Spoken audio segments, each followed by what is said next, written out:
Hello, everyone. Katsur here speaking, internet's busiest anime nerd, and it is time for a review of Dragon Ball Daima.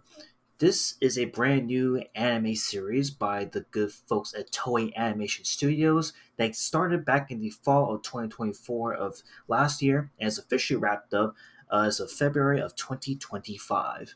And I'm here to simply talk about my thoughts and feelings about Dragon Ball Daima. So, I guess before we get into the context of Dragon Ball Daima, how I feel about the show, what's the meaning of this? Why are we getting into the Dragon Ball franchise series right here, right now? Well, it wasn't that long ago that we had Dragon Ball Super, which was one of the biggest spin off shows to come out in recent memory. And Dragon Ball Super ran for 2015 up to 2018, and this show was relatively successful, really great. I absolutely loved it. I thought this was a massive comeback, return to form, especially after the mixed reception that GT had. And of course, how can we forget, and something that everyone wants to forget out of the memory, but the infamous but horribly horrible movie live adaptation of Dragon Ball Evolution. Yep, I don't think a lot of people may know about this, but this movie is considered by many to be one of the worst movies of all time, and unironically, this movie was the reason because of how bad this movie was. It was the reason Dragon Ball Super existed in the first place. Because the late great Akira Toriyama decided, you know what? After seeing Dragon Ball Evolution, we cannot have another shitty Dragon Ball series. So Super was born as a result of it, and the plethora of movies and spin-offs that came since then. So it goes without saying that the massive shock into to the anime world that last year we lost a great and amazing Akira Toriyama, who unfortunately passed away last year. Um, and obviously, he has left a huge legacy in the world of anime and manga as a whole. And making a video about Akira Toriyama and how much he's inspired me as a person in anime watching and showing anime, it would be forever. It would probably be like an hour plus long video about Akira Toriyama and the things he has done.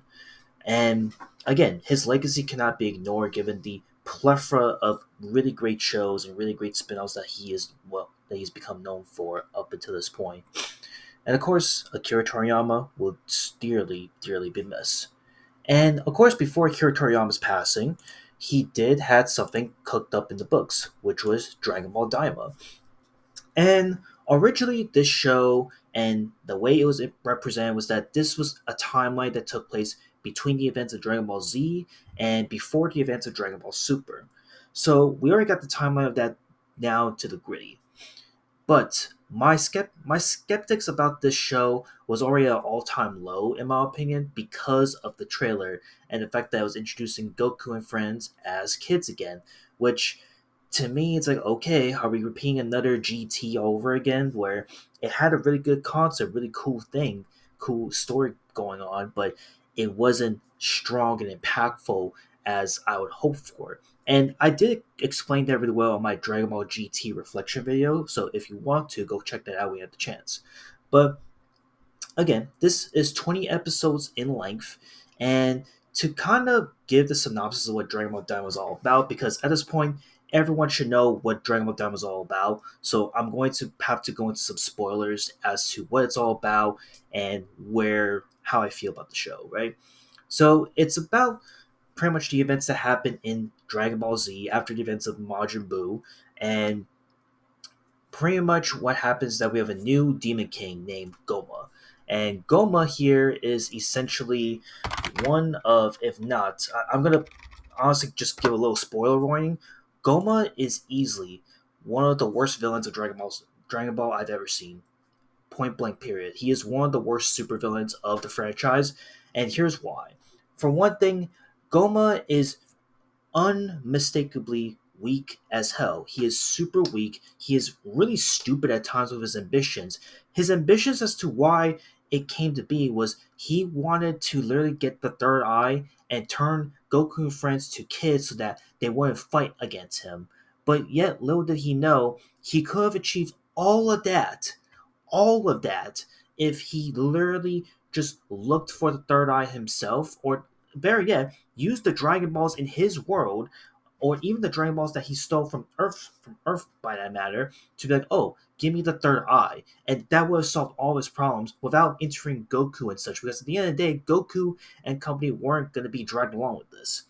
So again, Goma's ambitions are so dumb, so stupid, and to me, he is easily the worst supervillain of the franchise now. Like, I'm sorry, I know I'm being really critical to the villain right off the gate, but I've seen better Dragon Ball villains that were super memorable, super iconic. And look, I get that it's also trying to maybe appeal to like a kid's audience, but to me, even with that in mind, there are better villains out there, even like some of the filler villains, which I would argue from the Dragon Ball franchise are better and more menacing than Goma is. And that's saying a lot. Also, can we also address the elephant in the room with the third eye going on here, where essentially that was like the main plot point of the story and how it connects to King Dabor, who was the main villain of Dragon Ball Z from the Majin Buu arc, and how pretty much how nonchalant the third eye plot point was. Like, it became such a huge heavy contention to the point that it was so meaningless and so pointless to even mention or talk about.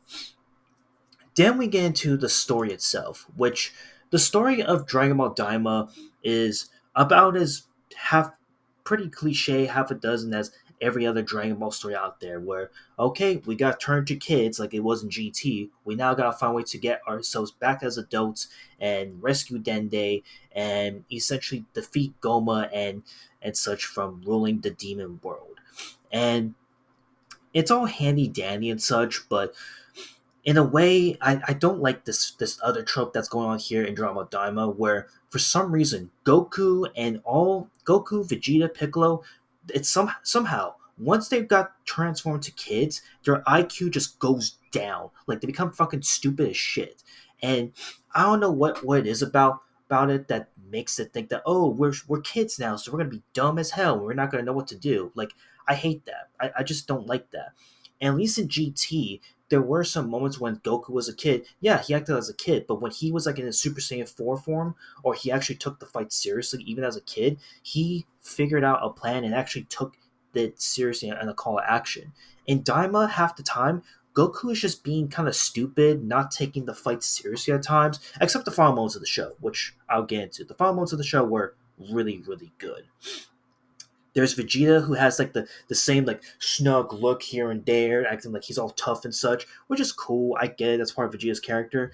But again, he's also sadly falls into the low IQ point where he's kind of feeling a little stupid now and isn't fighting at his absolute best. Same with Piccolo. Same with same with pretty much every other character that got transformed to kids and were transported into the that went to go to the demon world. It is pretty stupid overall. And then the story, the progression of the story, man, the progression of the story is about as same a dozen as every other Dragon Ball's story out there. So if you pretty much like the same like build up of like how Goku comes across an enemy and he shows off his fighting skills and what he has to offer, you're gonna get a lot of that here in Dragon Ball Daima. Same goes with a lot of highlights from Vegeta, a lot of highlights from some pretty cool characters that come into the play here. Glorio definitely being one of the bigger, newer characters. He's easily become one of my favorite characters of the Dragon Ball franchise as of late. Really good character. I do wish though that they kind of ran his character a little bit more better, as while we did get more background as to why Glorio is the way he is, I do wish it was a little fleshed out a little bit more, as because Glorio had kind of remind me of future Trunks in a way, and that's kind of saying something given that I am trying to throw out compliments out there with new characters. Pansy, I thought was also a pretty cool addition. At first, I was pretty on the fence with her when she first came to the picture, but now the more I've seen her, the more I'm like, I think she plays a pretty good role, and she's kind of like the alternate version of Bulma, more or less, if she was part of the Third Demon World. I thought she was a really good character in addition to it. And then the two new Majin Boos, which is Majin Do and such, I thought they were really good, really goofy, kind of interesting how they were created per se. But I thought it was really good, really solid.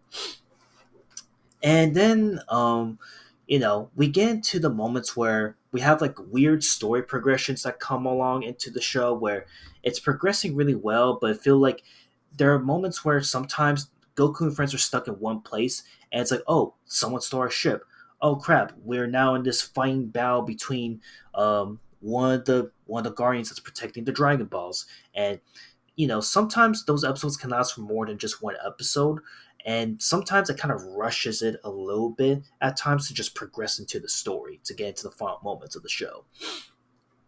And to kind of wrap up this show in a nutshell, I don't think that Dragon Ball Daima is like, it's not going to be up there with Z. It's definitely not going to be up there with the best of the best that Dragon Ball has to offer. But what the show lacks in terms of what I've been complaining about up to this point, it does make up for some really great, really amazing fight and action sequences that occur throughout the show. And the animation I thought is super nice, really clean. I would argue the Dragon Ball Daima animation is way more crisp, way more cleaner, and actually more consistent than what Dragon Ball Super had to offer. Because if everyone remember what happened with Dragon Ball Super when that show first came out, the earlier seasons of Super were such a rough animation mess that they had to like refix a lot of it when they did the re-release of the earlier seasons of Dragon Ball Super. And it wasn't until the very end, like probably around the Universe 6 arc and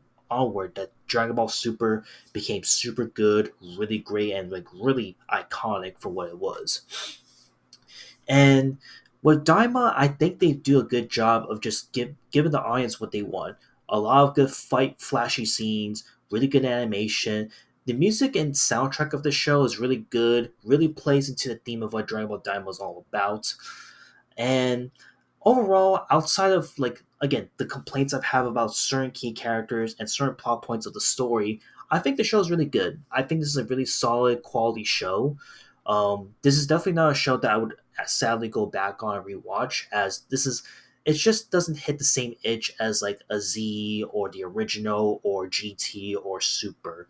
But I think with Dragon Ball Daima, this was a solid addition to the arc, and the fact that we finally have some pretty cool canon moments where, um, officially, we found out that Vegeta and Goku have hit levels beyond where we last saw them in Dragon Ball Z, as indicating the timelines, is really cool. Again, I'm glad. Again, this is pretty much a massive spoiler at this point since it got spoiled all over online, but two key transformations from Vegeta and Goku basically broke the internet once again, officially making it absolutely canon. And overall, I think this is a show that's, really good for anyone that wants to get into Dragon Ball per se. But for me, at the end of the day, I would prefer like just watching Dragon Ball, then Dragon Ball Z, then Dragon Ball GT, and then Dragon Ball Super, and then calling it here. To me, Dragon Ball Daima is like the side quest of the Dragon Ball franchise as a whole. And while you could say, and even though it feels like this is like a filler arc that shouldn't even exist in the Dragon Ball universe, I think it does itself really well and plays its off super strongly, and at least gives a pretty good story. And then, oh god, I don't want to get to the ending, but the very post credit scene of the last episode of Daima, there is a crazy plot twist there that to me changes the whole perspective of the third eye and the whole premise about why the third eye was the big massive selling point of the show from the very beginning. And I wish I could talk about it, but trust me when I say the post credit scene after the events of the show coming to an end, where they finally reveal where the third eye truly came from, I think you're gonna be super upset and really like shocked to be hearing about where it came from. And I just didn't like it. That post credit scene was just like, man, another reason why not only Goma is one of the worst supervillains in the franchise, but why this third eye, the whole thing it was focused on, was a huge, huge waste of time, in my opinion. So yeah, show's really good. I like it. Um, if I had to give this a score overall, I probably would give it. I would give it like a strong 6 to a light 7. It's good. I can't place it any higher than an 8, but again, there are low points of the show that could have made it much better. And again, if they just had a better villain, it would have stuck out way more stronger in the Dragon Ball canon universe that we know. But this just isn't hitting for me. And but is it the worst thing I've seen? It isn't. It's still really good. So yeah, I just want to talk about Dragon Ball Daima because it's officially done, and here are my thoughts on it, more or less. So yeah, I'll see you all in the next one. Later.